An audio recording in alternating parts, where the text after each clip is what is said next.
κρατάω κρυμμένα τόσα όνειρα μες στο μυαλό. Όλα πια περιμένουν εσένα με ένα πάθος θέλω. Και λέει, θα το πούμε, είναι μαζί μου ένα και μόνο αυτή μου θένα, έρωτα και κοντά.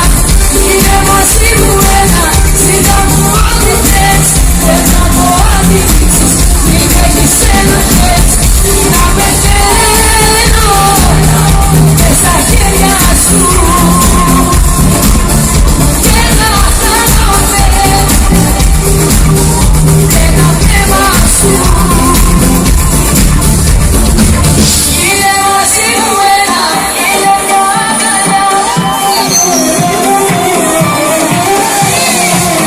Είναι μαζί μου ένα, ζητά μου ό,τι θες. Μην έχεις να πεθαίνω μες στα χέρια σου και να χάνομαι ένα πνεύμα σου. Γίνε μαζί μου ένα. Μπράβο!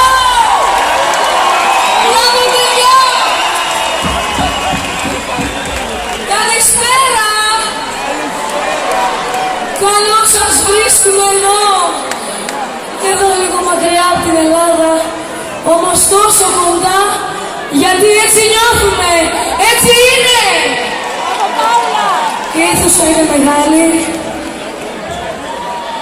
Θα προτιμούσα, αχ τι έχω πάθει εγώ, ό,τι είναι να πούμε να το λέμε δυνατά, για να ακουγόμαστε. Λοιπόν, καλώς σας βρήκαμε λοιπόν εδώ στη Γερμανία, στο Dortmund. Γεια!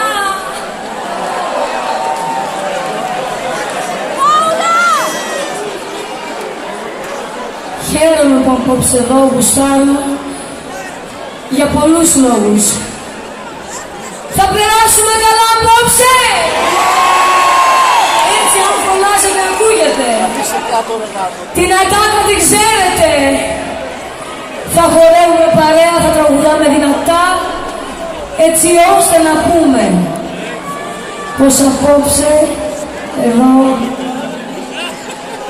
στο Ροκαχάλε